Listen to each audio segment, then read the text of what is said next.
Welcome to The Fight on Matrix Midwest with Randy Carricker.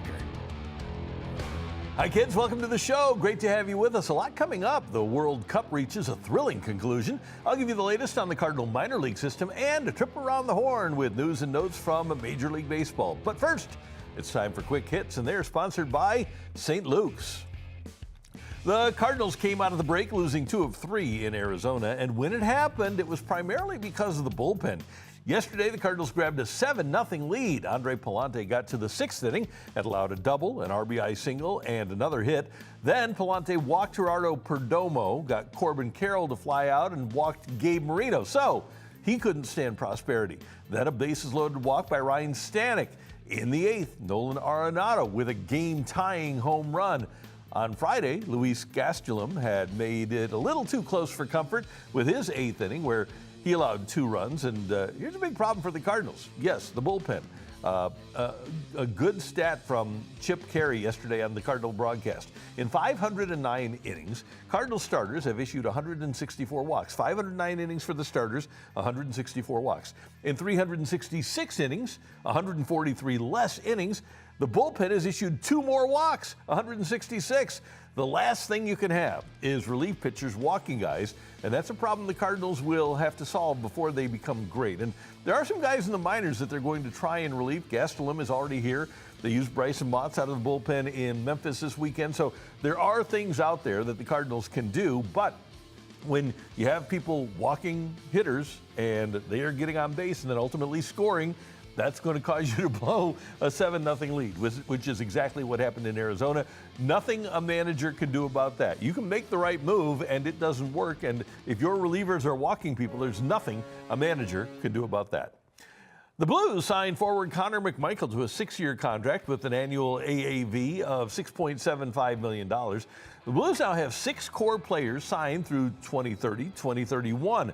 McMichael, along with fellow newcomer Mason McTavish, plus Robert Thomas, Pavel Buchnevich, Dylan Holloway, and Philip Broberg. Colton Parayko is signed through the previous year, 2030. While the Blues' top 2 paid players, Thomas and Broberg, made just over $16 million between them. The Blackhawks gave Connor Bedard a 5-year deal for $15 million a year. Over the weekend, that made him the 3rd highest paid player in hockey. 3rd highest paid player in hockey. Is Connor Bedard the 3rd best player in hockey? I don't think so, but I don't think Leo Carlsson is the best either, and he's the highest paid player in the game. The Hawks also just gave Bowen Byram a long-term deal worth $12.5 million a year. That's $27.5 million a year for Chicago's top 2 players. The Blues' top 3 players make a little over $24 million.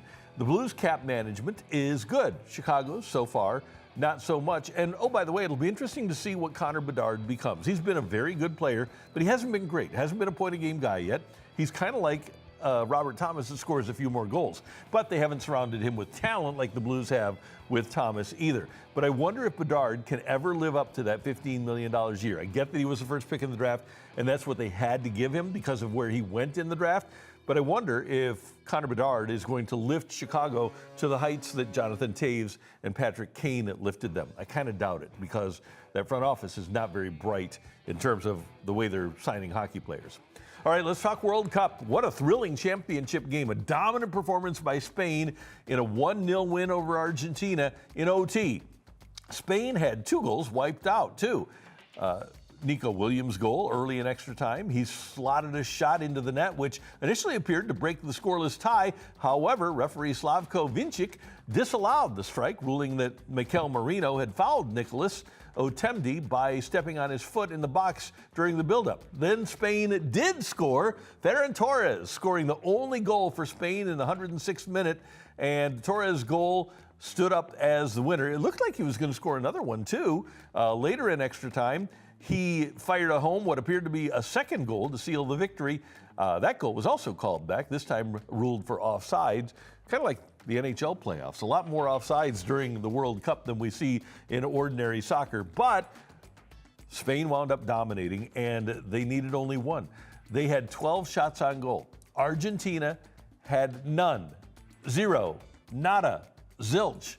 That's like an NFL team not allowing the opposition to cross midfield. It's like a no-hitter in baseball. Just crazy dominance by the Spaniards. Congratulations to them. And what a shame for Lionel Messi, who has had such a great career. And I know he's taking a lot of heat today. Hey, there's a whole team that didn't get a shot on goal. It wasn't just Messi. And they ran into a team that deservedly was number one. And Argentina played a scrappy game. They played a physical game. I was texting with Jen Cease during the game, and exactly what happened was what she expected would happen, that Spain would just smother Messi and the Argentinians, and that's what they did. So Spain wins their second World Cup. Good for them. Hey, a couple of things happened with the Memphis Redbirds over the weekend. Lefty Quinn Matthews threw 6 innings of 3-hit, 1-run ball against Iowa. As Matthews struck out 4, he became the first AAA pitcher to record 100 strikeouts this season.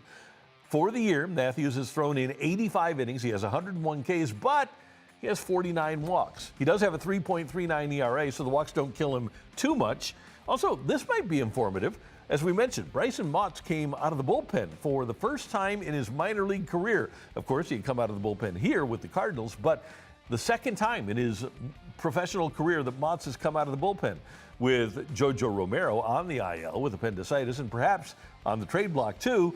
The Cardinals could be trying to develop a lefty reliever, and that might be Motts. Also, Gerangelo Cenja got knocked around in yesterday's Memphis loss to Iowa. And on Saturday night, Josh Baez hit a grand slam, his 29th home run of the season. On Saturday night at Springfield, lefty Cooper Zerpe struck out 6 in his 3 innings of work. He allowed 1 run on 2 hits. So there are good things happening with the Cardinal minor league system. By the way, over the weekend, Jim Bowden said that he expects that Josh Baez is going to be here, that we're going to have to live as fans with his strikeouts, but he is going to be a power source and a 5-tool player akin to what we're seeing from Jordan Walker and J.J. Weatherholt, just with more Ks. If you can get a guy that can hit, can hit for power, can run, steals bases, field and throw, you've got something. And with Baez eventually joining Walker and Weatherholt, the Cardinals will be ripe with young 5-tool players. That does not happen very often. All of the major golf tournaments are done for 2026, and Scottie Scheffler didn't get one. The world's #1 player was good enough to be in the hunt pretty much every time, but something always happened. This weekend, he just couldn't make putts on Saturday and Sunday. Yesterday, he told NBC it just didn't happen for him. You know, I don't know. I felt like I was kind of up against it this week. You know, I did some good stuff. I hit a lot of lips on the greens. I just wasn't able to hold the putts that I needed to. And then today, when I started making a run, ball on 13 ends up in a hole there off the side of the fairway.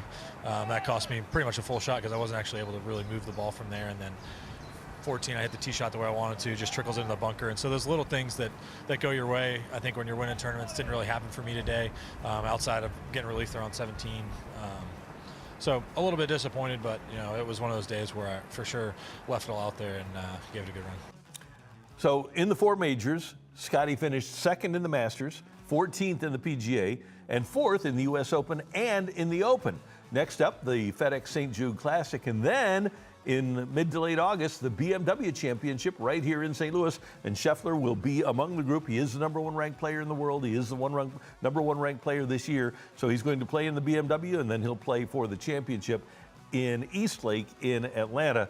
It'll be fun to have him here. And, oh, by the way, congratulations to Ryan Fox, the New Zealander, 39-year-old, who did win the Open. We had not heard of Ryan Fox before this weekend, but he hit a huge putt on 18 and was able to win his first major and, of course, his first Open in the process. Those are your quick hits, and they're sponsored by St. Luke's. Top-notch doctors in everything from heart health to orthopedics and more. Visit stlukes-stl.com today.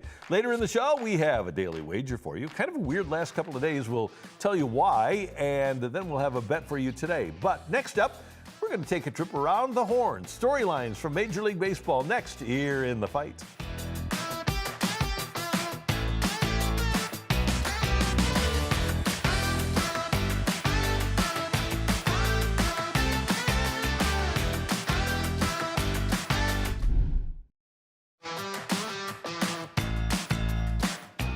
It's time for one of our favorite segments here in The Fight. It's time for a trip around the horn. We've got storylines from around Major League Baseball for you. And we're going to start at first base with the Boston Red Sox, the red-hot Red Sox. Boston has won 13 in a row, and they've done it primarily with pitching. In the 13 games, they've allowed more than 3 runs just 3 times. One of those being Tampa Bay's 6-run outburst in Boston's 7-6 win on Saturday. In that time frame, Sonny Gray is 3-0 in 18 innings with a 1.50 ERA. Rookie Peyton Toll, 9 2/3 innings, a 0.93 ERA. They just lost Ranger Suarez to the IL, and Garrett Crochet has only started 6 games this season, but the pitching has been great lately. The best hitter for Boston has been Wilson Contreras. Wilson has been amazing. He's been their leader in homers and RBIs and OPS, but Wilyer Abreu has been fine as a fill-in piece during the suspension of Contreras. Abreu hit 2 home runs on Friday in their 11th consecutive win, then 2 more on Saturday. Abreu has 15 homers and 49 RBIs for Boston this year. He was acquired from Houston for Christian Vasquez on August 1st, 2022. Guess who the Red Sox GM that traded for him was? It was Chaim Bloom. Pretty good trade. And Boston is rolling. Trevor Story hurt. Garrett Crochet hurt. We mentioned Ranger Suarez now hurt. It's a really young team that is winning and has won 13 in a row now against really good teams. They swept the Yankees. They swept Tampa Bay over the course of the weekend. Look out for the Red Sox because they might buy at the deadline 2 weeks from today. They might wind up being even better than they are right now.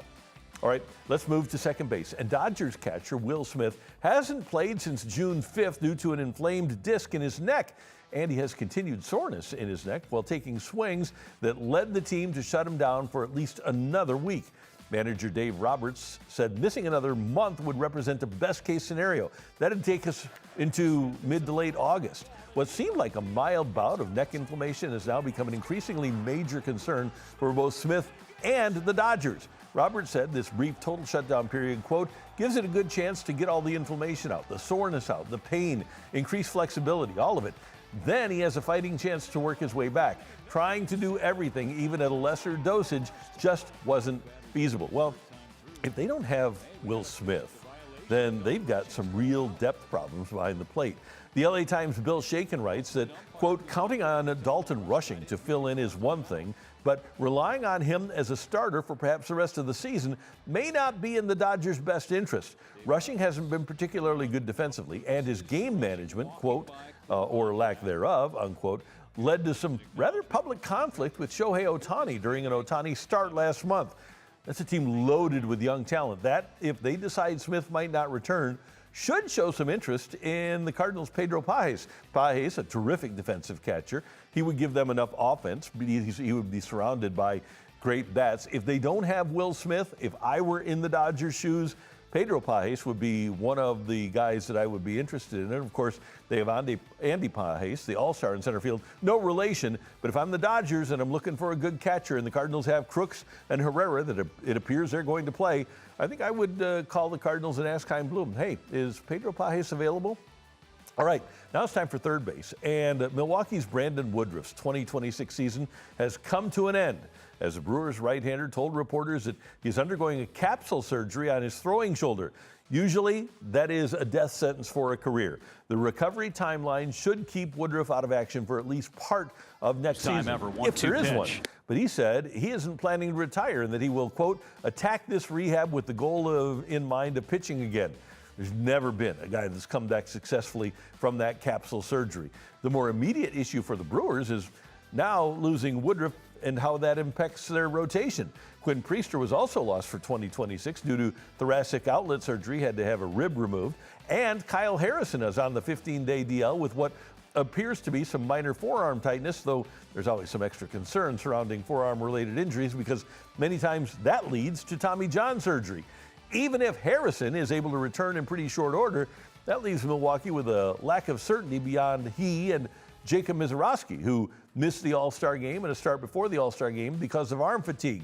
The Brewers did just trade for Lance McCullers Jr. from Houston. He's been injury-plagued for the last few years. Logan Henderson and Shane Drowan have pitched well in limited action this season, but if there's one team that should load up and try to go get Tarek Skubal from Detroit, and Detroit, by the way, is back in the playoff hunt. They might not want to trade Skubal, but if there's one team that should make the move to rent a player, it's the Milwaukee Brewers.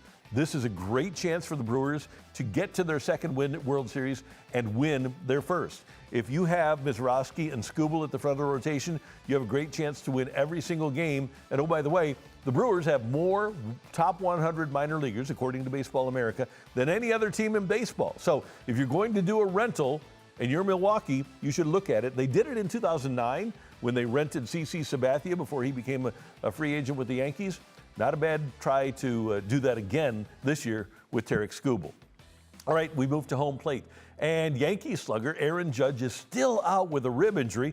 He's been out since the 1st of June, and in that time, the Yankee offense has gone from scoring 4.9 runs a game in April with him there to 5.4 in the last month that he played. That was May, to 4.2 to just 4 runs a game this month. So let's run that down again. 5.4, 4.9, 4.2, and now 4. This weekend, the Yankees moved Judge to the 60-day IL. Here's manager Aaron Boone.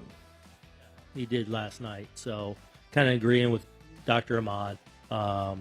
So, obviously healing going on, which is good, but still not, able to start any baseball activities or anything. He needs to get to a point to where he's asymptomatic, to where you really start ramping up more upper body stuff.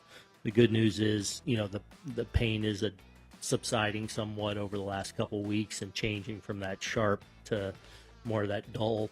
So hopefully he continues to improve there, and then we can start upping things. But so a little more that he'll be able to do now, but until it continues to heal a little bit more, we gotta be smart here. They say when they want to re-image it? Not sure. I'm sure like how he's feeling will determine a little bit, so I don't know when exactly that'll be. Okay, here's a question for you.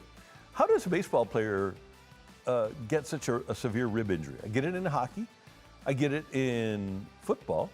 Can even get it to an extent in basketball. I don't know how a baseball player suffers a rib injury that keeps him out for more than 2 months, but it looks like that's what's going to happen to Aaron Judge, who's, by the way, a tough guy. Well, initially, Paul Goldschmidt was carrying the load, but after an 885 OPS in June, Goldie only has a 345 OPS in 10 games in July. With Giancarlo Stanton also on the IL, the Yankees don't have any right-handed hitting. So they need Judge back, or they need to make a deal for someone. Anybody who has a right-handed hitter available in baseball has a really valuable commodity. For whatever reason, it's hard to find right-handed power right now. And if you have an extra right-handed hitter just sitting around on the bench, there might be somebody that's willing to pay for that guy. And those teams include the Phillies, who are desperate to replace Adolis Garcia, and the Yankees, who may need to replace Aaron Judge. If you're a right-handed hitter, keep working on your craft. All right, that is our trip around the horn. Now time for a look at the sports weekend, and let's start with golf. We mentioned at the top of the show, 39-year-old Ryan Fox won the Open at Royal Birkdale. He had a birdie putt on the 18th hole to win it. He passed Cameron Young, who fired a final round 64 and had the clubhouse lead for more than 2 hours until Fox hit his putt. He was outstanding on number 18. By the way, he was completely out of it on Thursday and Friday, had an unbelievable round on Saturday, and then obviously yesterday stepped up, and this is the putt to win it on 18 and give him his first Open and his first major championship. Congratulations to New Zealand's 39-year-old Ryan Fox, who etches his name into the record books over the course of the weekend. And let's talk a little soccer here in St. Louis. St. Louis City SC played their first game back after the World Cup break and built a 2-0 lead over Sporting KC. KC tied it, or equalized it, but then a KC handball led to a penalty shot that Edward Leuven buried at the 85th minute for the win. There it is, Leuven with the goal. St. Louis City SC now just 1 point out of a playoff spot. Who would have thought that? But Johan Demay's system is working, and of course getting Leuven back helps, and they're playing great, and it's a great place to be out at City SC games right now.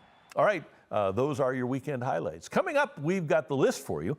Rory McIlroy hits a lot of drives that wind up on the green on par fours. We're going to bring you the best of those coming up next here in The Fight.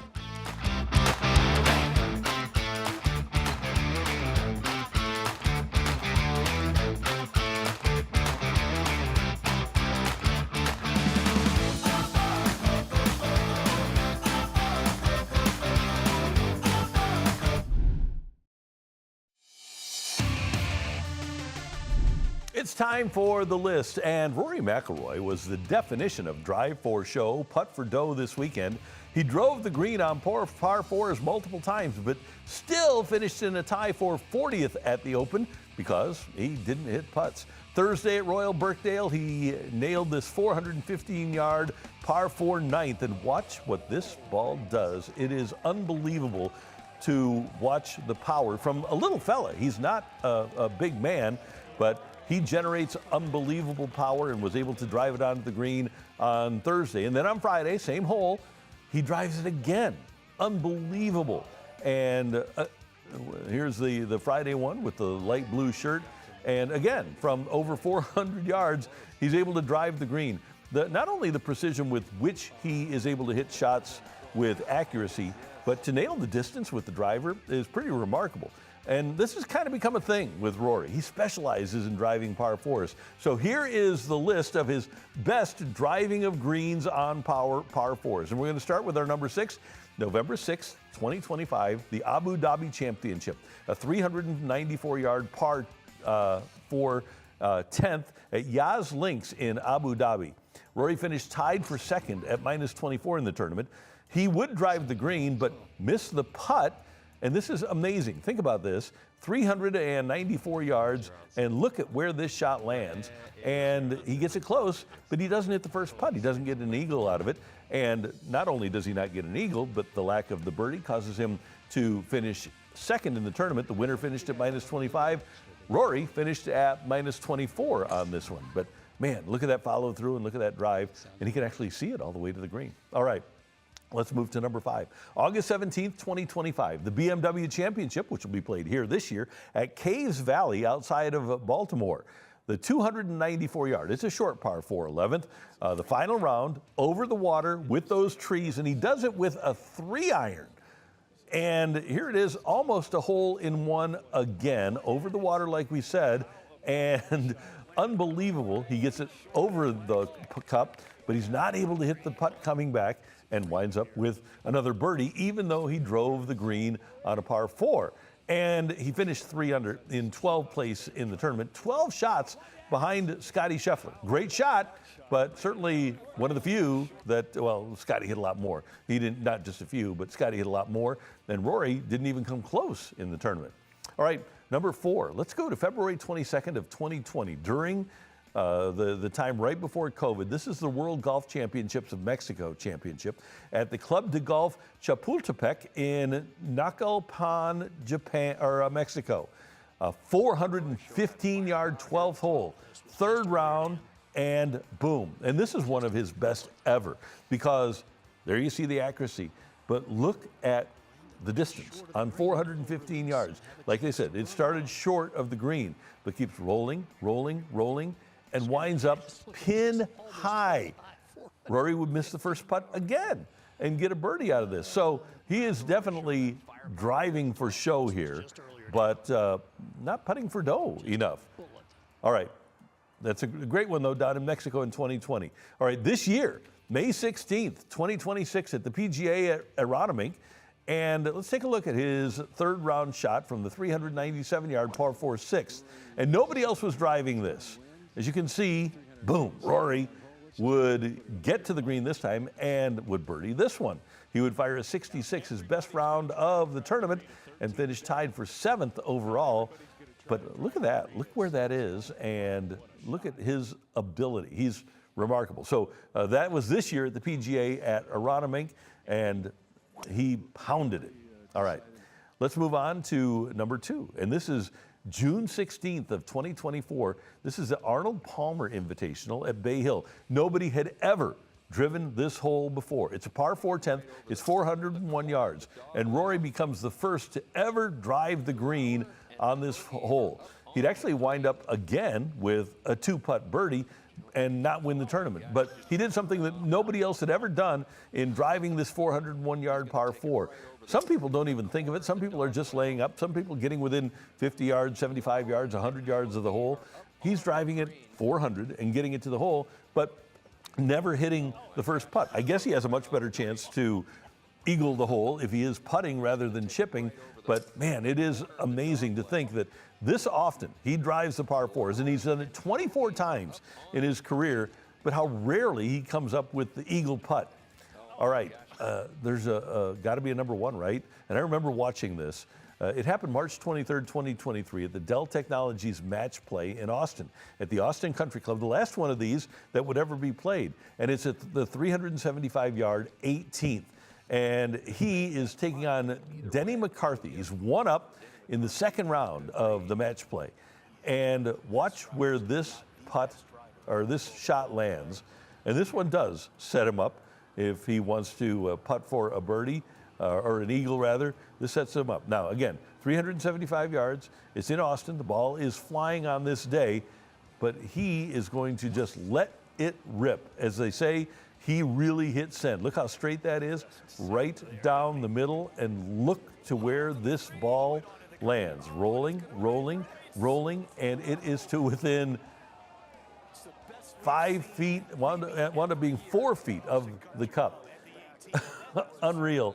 And Denny McCarthy, once they got there, and Roy and his caddy, they didn't know how close it was. And you'll see as they're walking up how they see the ball, and then they're going to start laughing because they're amazed at how close this drive was to the hole. 3.5 yards. McCarthy wound up conceding and wound up giving him that putt. Rory didn't even have to take the putt. So he did get an eagle, and he wound up winning that match, but he didn't win the match play tournament down in Austin, the last one of those ever played from 375 yards. And we do have an honorable mention because this one didn't make the green. It was June 12, 2022, and this is at the RBC Canadian Open, one of Rory's favorite tournaments, 416 yards, par 4 10th. And he gets it so close. Look how close he gets it.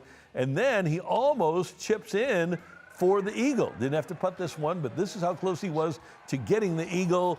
A little frustrating there, but it would be great if he could hit some of those long putts. He sure can drive it, though. Rory, with all of those incredible drives of par fours and getting it on the green, and he did it twice this weekend. And here's the amazing thing, that he is able to drive it like that, and he winds up in 40th place in the tournament. It's pretty crazy. All right, that is the list, and we've got another great list for you coming up in our next show, so you want to be ready for that. It's going to be a lot of fun. But next up, we've got our daily wager. You want to stick around for that. We've got a great bet for you for tonight, and we're going to tell you what happened over the course of the weekend, which was not great for us with the daily wager. And then let's make sure that you get a chance to check out what else we have coming on later in the show. But the daily wager is next here in The Fight. Hey guys, let's make sure that we take care of our heart. You know, I had a cardiac event many years ago and went to St. Luke's to get it fixed, and I still go there. As a matter of fact, I have an appointment with my cardiologist, Dr. Rinder, on Thursday of this week. And there are many reasons to go. I know when I go to St. Luke's, they're going to treat me like a friend, like a human being, with warmth and caring and compassion. You'll never be treated in a cold, standoffish manner at St. Luke's. You'll never be treated like a number. Did you know that St. Luke's has been named number 3 in the nation by Modern Healthcare's 50 top cardiovascular hospitals, earning one of the highest distinctions for cardiovascular care in the United States? St. Luke's is also the only hospital in Missouri to receive this prestigious national recognition. Healthgrades named St. Luke's Hospital one of America's 50 best hospitals for cardiac surgery for 8 years in a row. That's incredible because of all the advancements that are taking place in cardiac surgery. To stay at the top of that list is remarkable. St. Luke's is among the top 5% of U.S. hospitals in the nation for cardiac surgery and coronary interventional procedures. So they treat you right and they do their job right. At St. Luke's Heart and Vascular Institute, they pour their hearts into taking care of yours. Give them a call today, 314-205-6801, or just hop on the web and find your doctor at stlukes-stl.com for world-class compassionate treatment. It's St. Luke's.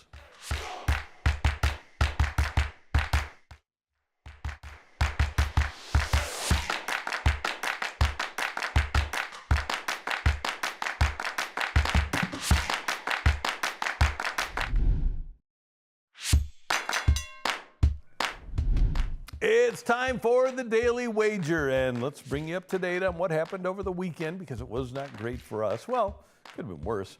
All right, so we had a parlay that DraftKings had put together with Scotty Scheffler finishing in the top 5. Check. Bryson DeChambeau to finish in the top 20. Check. But we had Rory McIlroy to finish in the top 10. So it was Scheffler in the top 5, McIlroy in the top 10, and DeChambeau in the top 20.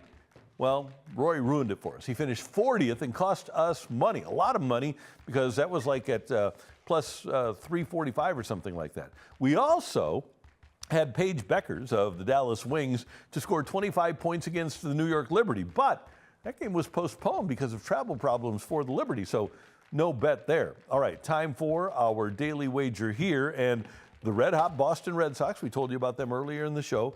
They are hosting the Baltimore Orioles of Jackson Holliday and crew. That's a game tonight at Fenway Park. And when you look at our old buddy, Wilson Contreras, he's having a great year. As we mentioned, he leads the Boston Red Sox in homers, RBIs, on-base percentage, slugging percentage, OPS, batting average. He leads them in pretty much everything except for hits. So I'm going to scroll on down to hits plus runs plus RBIs because he does lead them in homers. I think he leads them in doubles, too.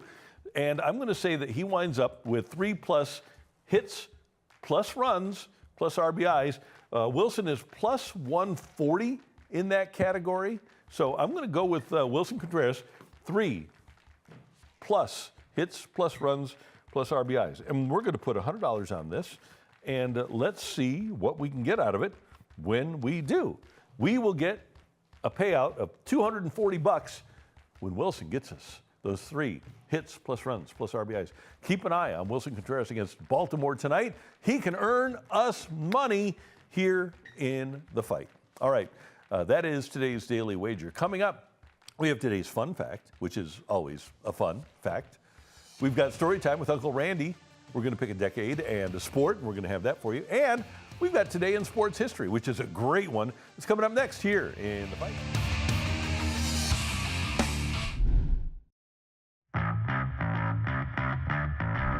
It's time for today's fun fact, and we don't talk a ton of NBA here on the show, but when we do, it's usually about Caitlin Clark, right? Well, here's a Caitlin Clark fun fact.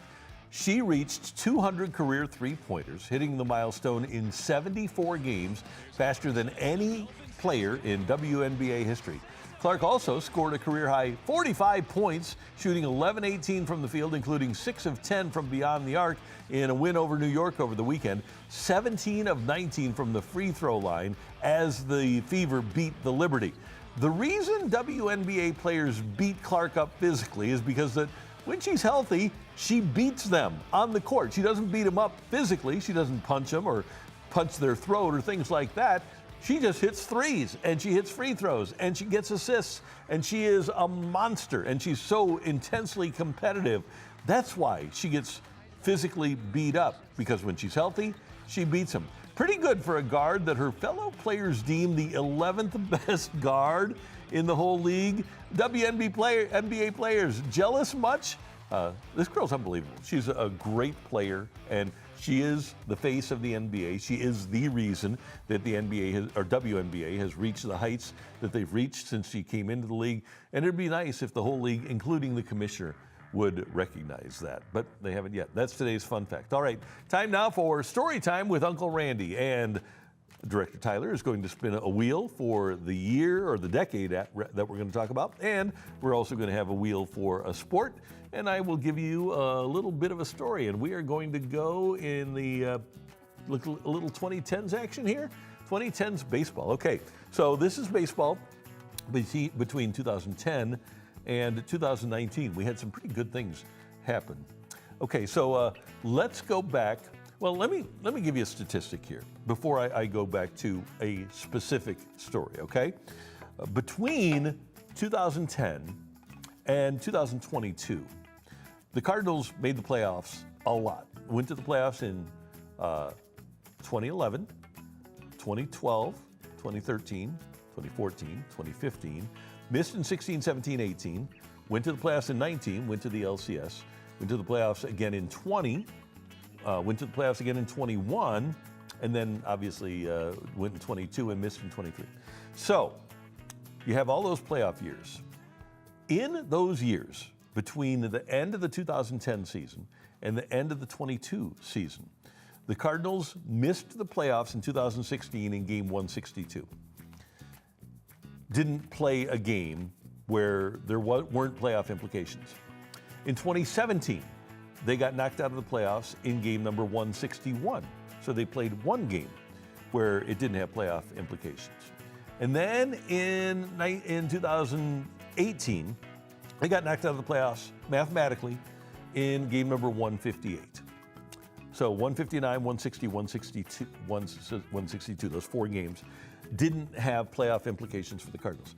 That means that from the end of the 2010 season to the end of the 2022 season, the St. Louis Cardinals played a grand total of 5 games that didn't have mathematical playoff implications. 11, 12, 13, 14, 15, 16, 17, 18, 19, 20, 21, 22. That's 12 years where you played 5 games in baseball seasons, 162 game seasons that didn't have playoff implications. Okay, so I'm going to go back to 2015 because the Cardinals won 100 games, but it was tough. Remember, the Cubs were really good. Pittsburgh was really good. I think the Cubs won 98, Pirates won 97. And the Cardinals go into Pittsburgh and win the division, and they had they had extraordinary, record-setting starting pitching that year. Even though Adam Wainwright was hurt, you had Lance Lynn pitching great, you had John Lackey pitching great, you had Carlos Martinez pitching great, you had Shelby Miller that started for you and did pretty darn well. It was just a really impressive performance by the starters. But they get to Pittsburgh to clinch the division in September, and Tyler Lyons gets the start and pitches brilliantly for the Cardinals against the Pirates, and the Cardinals are able to win the division in 2015, a 100-win season for the club. And with all of that great starting pitching that they had that year, it was Tyler Lyons that pitched the division clincher for the team. And it was, I talk about record setting, and who would have thought that with Wainwright out, they would accomplish what they were able to accomplish.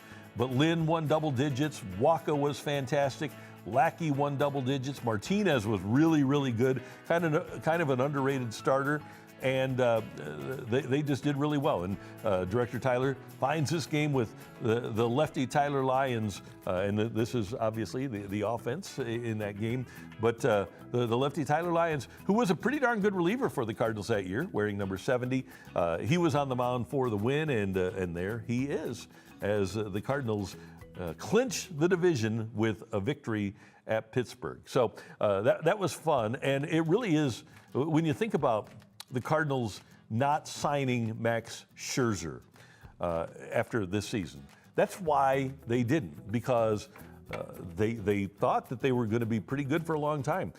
Martinez was really young. Waka was really young.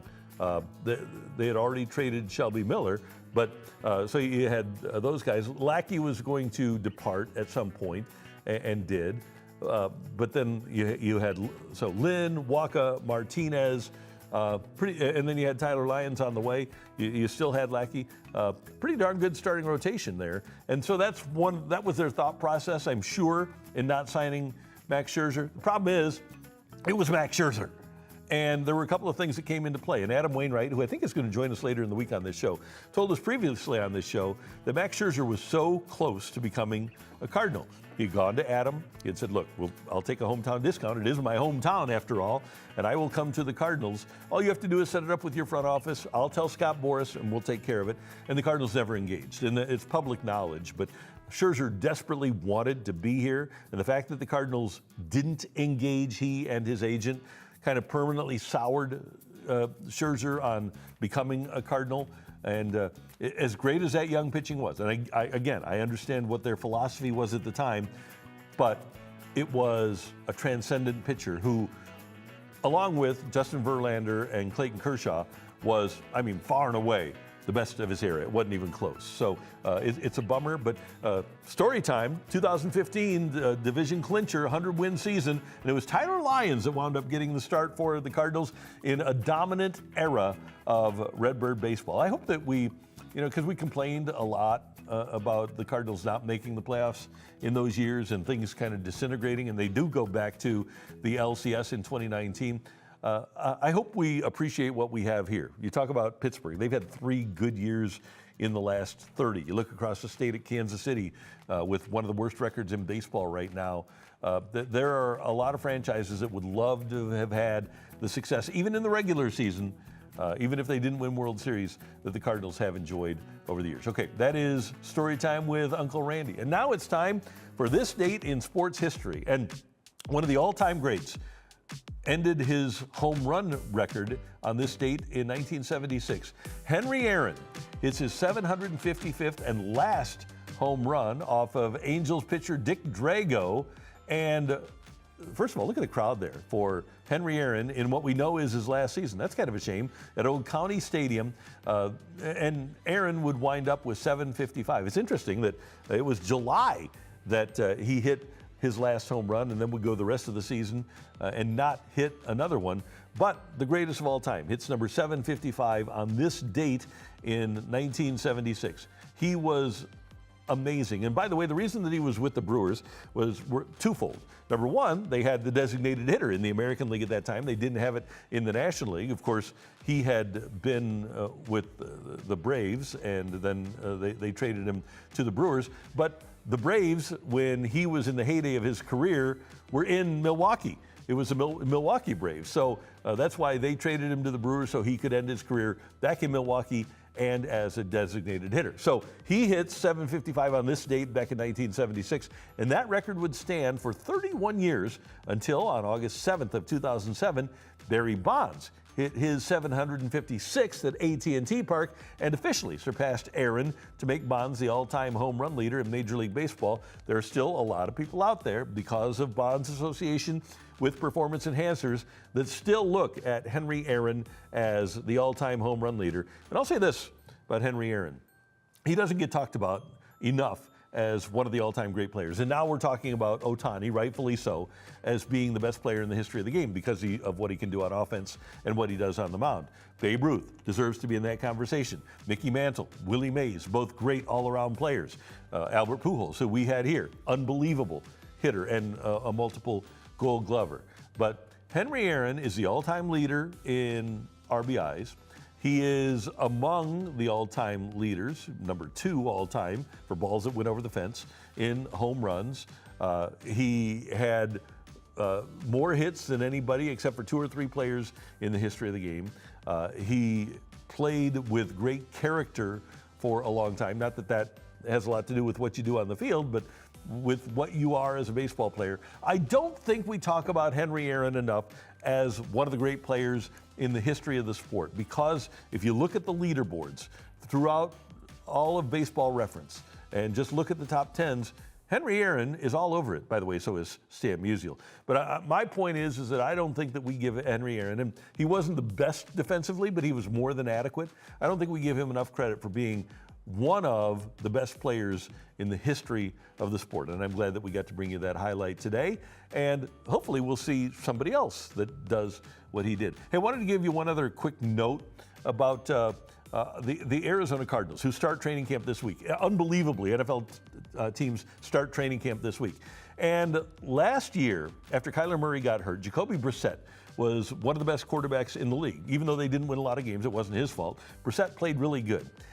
Really well. And he wants to have a contract that gives him more than his backup, Gardner Minshew.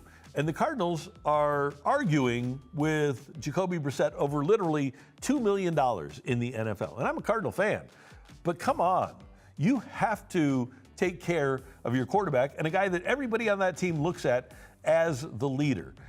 It's egregious, it's outrageous, it's preposterous that the Cardinals are having a contract dispute with their starting quarterback. And I'm trying to think of when's the last time an NFL team had a contract dispute with their quarterback that led to him not participating in training camp. It's unbelievable how dysfunctional that organization is. By the way, their chief scout suspended over the weekend for gambling, but you just cannot have. Come on, Michael Bidwell, be better. You cannot have an argument over a contract with your starting quarterback. Hey, we have quite a schedule for you coming up this week on Matrix Midwest. We've got fastball every day at noon and 4 p.m., unless the Cardinals are playing a late afternoon game, which they do on Wednesday and Thursday. And Sunday, they've got an afternoon game, so you won't see the afternoon fastball then. But Tuesday, tomorrow night, we've got MLS's replay, St. Louis City SC's win over KC. It was dramatic and it was fun. Check that out. Wednesday, you've got the Memphis Redbirds taking on the Durham Bulls. Thursday, you've got the Memphis Redbirds taking on Durham again. Friday, you've got the Reds and the Cardinals right here on Matrix Midwest. And then Saturday, you've got the Military Basketball Association All-Star Game, all right here on Matrix Midwest. You talk about sports in St. Louis, man, you got it right here. And you can catch us here in the fight all the time on the Matrix Midwest app. You can Bluetooth the show in your car. Just download the app and listen to us in your car. And you can watch us every night at 7 on First Alert 4 On. Just search for First Alert 4 On wherever you like to stream, like on YouTube. Don't forget, we play The Fight, and we recorded it at noon on Wednesdays. Our director, Tyler Klaus, is back. Great to have him back. And I'm Randy Carricker. Thanks for joining us here in The Fight, and we'll see you next time. So long, everyone.